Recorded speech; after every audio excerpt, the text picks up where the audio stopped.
Patricia Leiva, directora de Relaciones Institucionales, Comunicación y RSC de MAU San Miguel.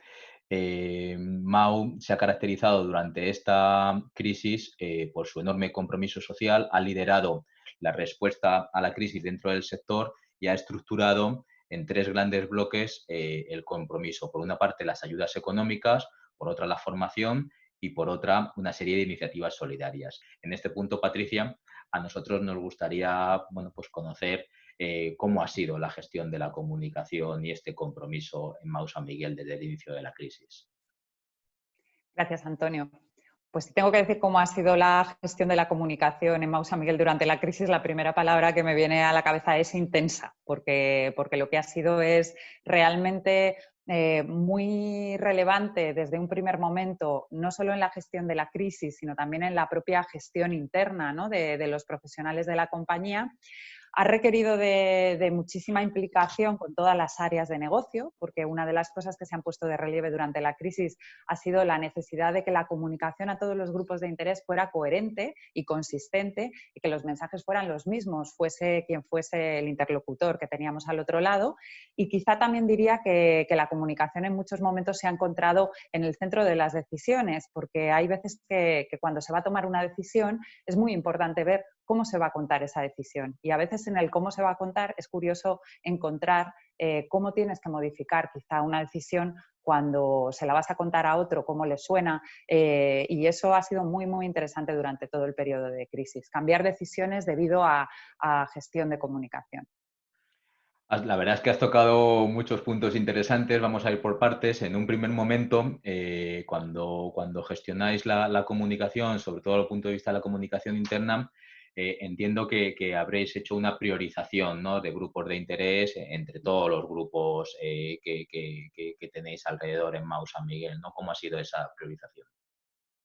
Así es, una de las primeras cosas que saltan en el inicio de la crisis es que tienes que dirigirte primero y ante todo a tus propios profesionales. Nosotros en MAU San Miguel tenemos casi 4.000 profesionales. Lo lógico y natural era dirigirnos primero a ellos, primero porque eran los primeros afectados por una forma nueva de trabajar, por estar en sus domicilios, y luego porque no podemos olvidar el papel de embajadores y de portavoces, a su vez, que tienen absolutamente todos nuestros empleados de cara a la sociedad, porque ellos tienen sus núcleos familiares, sus contactos, sus amigos, sus colegas de otras compañías, y era muy importante tener un mensaje para todos ellos, sobre todo por gestionar también anímicamente su situación, pero también por dar una sensación de cercanía, porque lo más curioso quizás ha sido que al encontrarnos en nuestras casas teletrabajando, en un primer momento era muy necesario hacer presente a la compañía, que la compañía estuviera cerca de ellos, ¿no?, que MAU San Miguel lo sintieran estando sentados en el comedor de su casa, en su despacho, en su dormitorio, cada uno donde estuviera trabajando sintiera que tenía a MAU San Miguel consigo, ¿no? Entonces, en esa priorización, pues en un primer momento, lógicamente, los profesionales fueron lo primero. Y luego otro elemento es que nosotros, MAU San Miguel es una compañía familiar que tiene unos accionistas que son pues miembros de dos familias accionariales, ¿no? Y también era muy importante mantener un contacto con ellos de una forma más fluida que de forma habitual, porque lógicamente ellos tienen sus órganos de gobierno, sus reuniones periódicas, bueno, la forma habitual, ¿no?, de mantener la gestión del negocio. Pero lo cierto es que cuando estás en crisis, la comunicación, iba a decir es diaria, podríamos decir incluso es horaria.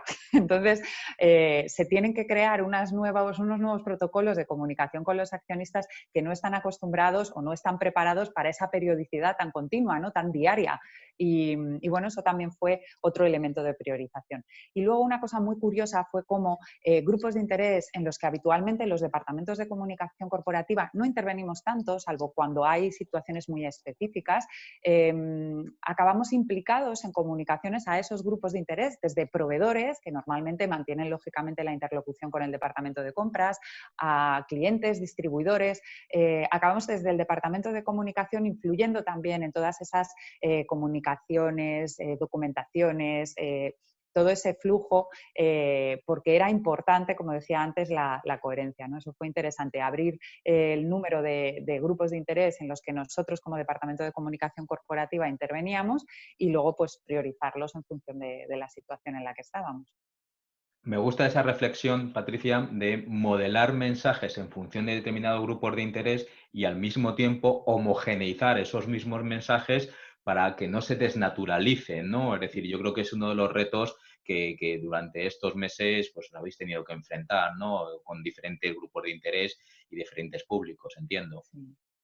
Sí, yo creo que los que trabajamos en comunicación corporativa, y seguro que estáis de acuerdo conmigo, ya sabíamos que la transparencia es un elemento esencial en la gestión de una compañía y que esa transparencia no es solo contar las cosas, sino contárselas igual a todo el mundo. Eso también forma parte de la transparencia. Entonces, quizá el elemento diferencial en la crisis es que hay cosas que a veces son difíciles de contar.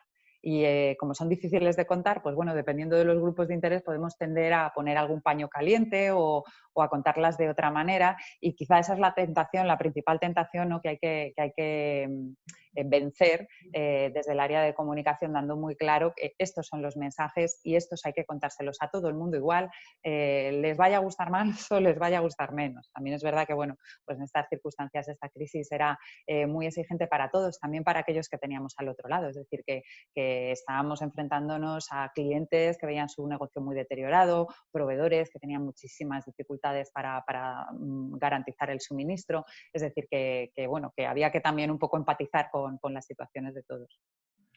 Hablemos de lecciones aprendidas en la crisis, ¿no? Es decir, después de estos meses, ¿qué cosas podemos cambiar o enfocar de otra forma para el futuro? Bueno, yo creo que una de las grandes lecciones es que no hace falta estar pegado para estar cerca, no sé cómo decirlo, la distancia física nunca más va a ser un problema. Yo creo que esa es evidente y la hemos recogido todos con independencia del área, del departamento de la compañía en el que trabajemos, pero curiosamente cuando trabajas en un departamento de comunicación es una lección aprendida muy importante porque a veces seguimos empeñados en organizar eventos presenciales, en complejizar muchísimo las cosas para poder tener una reunión con 150 directivos de la compañía. Y esta crisis nos ha enseñado que se puede tener una reunión con los 150 directivos de la compañía, estén donde estén, aunque unos estén en Estados Unidos y otros estén en Málaga y otros estén en Burgos, y la puedes tener perfectamente de forma digital y aún así ser eficaz en cuanto a su contenido y a sus mensajes, en cuanto al debate y al mismo tiempo generar esa sensación de cercanía entre todos los participantes, ¿no? Entonces yo creo que esa es una de las primeras lecciones que parece un poco de perro grullo, pero que yo me gustaría que no nos olvidásemos, porque creo que nos dota de una eficacia importante en términos de comunicación, que a veces nos enloquecemos, ¿no? Para ver cómo pues, los canales, ¿no? Como decimos nosotros, ¿qué canal podemos utilizar para contar esto? Y a veces nos complicamos mucho la vida y hemos visto que en estas circunstancias hemos conseguido a través de medios telemáticos tener una gran cercanía con todos. Esa sería una lección. La otra lección es la importancia de tener la comunicación involucrada en las decisiones del negocio, porque yo tengo la suerte, ¿no? El privilegio de trabajar en una compañía que eso lo tenía claro desde el principio, ¿no? Y que pues yo como miembro del comité ejecutivo participo de las decisiones estratégicas de la compañía. Pero es verdad que hay compañías en las que esta situación no se da y la posición de DIRCOM pues no está en un comité ejecutivo. Y curiosamente tengo colegas, ¿no? que me han contado que durante la crisis les han invitado de forma como un poco extraordinaria, ¿no? a participar de esos comités y para mí es otra enseñanza. Si necesitas a la comunicación en el nivel estratégico de las decisiones cuando hay una crisis, ¿por qué no la necesitas cuando las cosas van bien? ¿no? Entonces yo creo que ese es otro aprendizaje. Y luego ya bajando un poquito más al terreno, ¿no? y quizá no tanto en lo estratégico como en lo puramente pragmático y de la implementación, yo creo que lo has dicho tú antes, la importancia de tener muy claros, segmentar muy bien tus grupos de interés, tener muy claros a todos aquellos a los que te tienes que dirigir y tener unos mensajes claros, iguales, pero adaptados. Igual no siempre es igual, quiero decir, no tienes que decir exactamente lo mismo, tienes que trasladarlo según las necesidades, digamos, del grupo de interés que tienes enfrente, pero sí que es muy importante que sean coherentes siempre. Has comentado de forma inequívoca, ¿no? Es decir, la importancia como conclusión que adquiere el rol del director de comunicación. Yo creo que esto, desde luego, es una de las lecciones aprendidas para la profesión y ojalá, ¿no? Cada vez cobre más importancia la presencia del DIRCON en los comités de dirección y, desde luego, la importancia estratégica para las organizaciones, tanto desde el punto de vista de las relaciones con los grupos de interés como desde el punto de vista de la comunicación estratégica, ¿no, Patricia? Mm, así es. Y luego tiene otro elemento que también es interesante, que es el tema de la comunicación interna, ¿no? La comunicación interna a veces es un área como un poco ingrata, ¿no? Ingrata desde el punto de vista del profesional que la ejerce, pero también un poco como olvidada o poco cuidada o como que parece poco trascendente en muchas ocasiones, como, bueno, pues nada, le contamos las cosas a la gente, como si fuera algo que no tiene importancia. Yo creo que en esta crisis se ha puesto también de relieve lo importante que es comunicar bien con tus propios profesionales y no solo lo importante que es para que tu compañía fluya, para que las cosas se hagan bien, para que todo el mundo esté alineado con unos objetivos que acaban de cambiar y han tenido que cambiar sobre la marcha, ¿no? Y que no tienes un mes para contarle a la gente tu nuevo plan estratégico, es que en una semana tienes que tener a todo el mundo alineado y enfocado para trabajar de una forma distinta y en unos temas que ahora se han convertido no en prioritarios cuando llega ese momento de crisis. Entonces yo creo que también otro aprendizaje ha sido poner más en valor la comunicación interna, pero como te decía, no solo para esa parte de productividad, sino también para la reputación de la compañía. Lo importante que ha sido gestionar bien la comunicación interna en este momento de crisis para que la reputación de la compañía saliese reforzada. De nuevo digo, los mejores embajadores de una compañía son sus propios profesionales y a veces nos volvemos locos buscando prescriptores ahí fuera cuando tenemos un prescriptor en cada persona que hay en un centro de trabajo y ese prescriptor tiene infinitos contactos y no solo influye en sus familias, influye en múltiples ocasiones, ¿no? Entonces yo eso siempre lo he defendido mucho y siempre cuando me invitan a dar alguna charla de comunicación, sobre todo en los entornos internos, siempre le cuento a la gente las anécdotas, la anécdota de la boda. Digo, ¿cuántas veces te has sentado en una mesa de boda con gente que no conoces de nada, que pasa mucho en las bodas, y de repente te preguntan, ¿y tú dónde trabajas? Y dices, no, yo en Mau San Miguel. Hombre, acabas de perder una oportunidad de oro. Dale 5 mensajes clave, que es una compañía magnífica, que es una empresa familiar, que tenemos 4 marcas icónicas, no sé, cuéntales algo. Entonces, muchas veces he defendido eso y ahora en estos momentos de crisis también pienso que la comunicación interna ha sido muy, muy, muy importante para la reputación de la compañía. Estoy segura que hay mensajes ahí fuera que no hemos lanzado de una forma proactiva desde la comunicación corporativa de la compañía, sino que los hemos lanzado desde la comunicación interna y gracias a ellos gracias a ella hemos llegado a públicos externos que son importantes para nuestra reputación. Así que eso creo que es otro aprendizaje. Desde el punto de vista de la marca, las marcas, ¿no? Es decir, ¿cómo ha impactado esta crisis, ¿no? En las relaciones entre la marca y la comunicación? Pues así es, Antonio. Una de las cosas interesantes que se han producido durante esta pandemia es que yo lo he visto fuera también, ¿no? Pero que las marcas de consumo, las marcas más comerciales, han hecho un viraje para empezar a hablar de temas que son tradicionalmente temas corporativos, ¿no? Han hablado de proteger el empleo, han hablado de compromiso social, han hablado de cómo hacen las cosas las compañías, ¿no? Y esto es un movimiento que yo creo que está aquí para quedarse, porque el consumidor cada vez más cuando mira hacia un producto, mira y busca saber cómo hace la compañía que está detrás de ese producto, cómo cuida a sus empleados, qué compromiso social tiene, qué valor aporta, cómo cuida el medio ambiente. Todas esas preguntas están ahí en el consumidor y es totalmente lícito y además recomendable que las marcas de consumo, las marcas comerciales también entren ahí, ¿no? Y en el caso nuestro, en el caso de Mau San Miguel, la verdad que es curioso, ¿no? Que en una compañía que tiene más de 130 años de historia es la primera vez en la historia que las 4 marcas de la compañía, tan diferentes entre sí como son Mau, San Miguel, Alhambra y Solán de Cabras, que es un agua mineral, hayan sido capaces de lanzar una única campaña.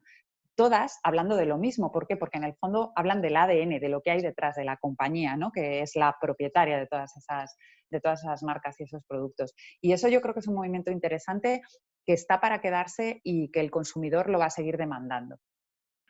Desde ese punto de vista, la crisis entiendo que ha sido una oportunidad para favorecer las relaciones entre departamentos que, como tú decías antes, que en algunos momentos, en algunas empresas han trabajado un poco más mirando cada uno hacia un lado y en este momento, bueno, pues se ha favorecido un poco esa puesta en común de determinados mensajes o relaciones, ¿no? El departamento de marketing con el de comunicación, los comerciales, entiendo.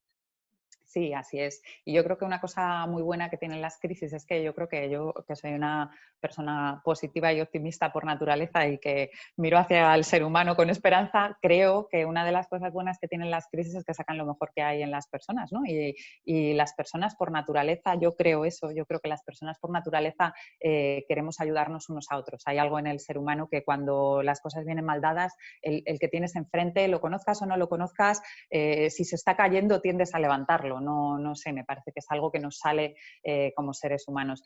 Entonces, creo que en las crisis, ese momento tenso en el que ves que el panorama es complejo, te lleva a un movimiento de mucha generosidad.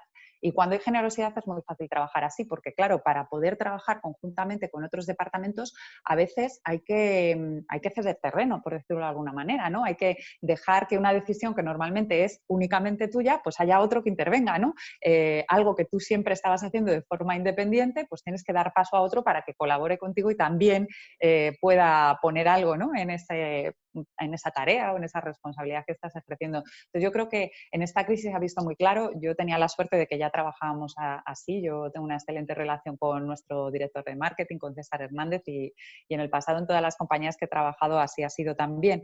Pero cierto es que una cosa es que tengas una buena relación y otra es cuando ya pones las cosas blanco sobre negro y empiezas a hacer algo y te das cuenta de que en determinados terrenos tienes que dejar que sea otro el que decide o el que implementa, o dependiendo de las situaciones, pues el que pone a su equipo a trabajar, ¿no? Entonces, yo creo que eso es positivo también. Y lejos de ser defensivos, creo que el rol de la comunicación corporativa, hablando de lo nuestro, ¿no? Que por algo estamos en el entorno de DIRCOM, yo creo que el terreno de la comunicación corporativa crece cuando hacemos eso, se amplifica. Y creo que también el territorio del marketing también, es decir, enriquece ambas profesiones, por decirlo de alguna manera.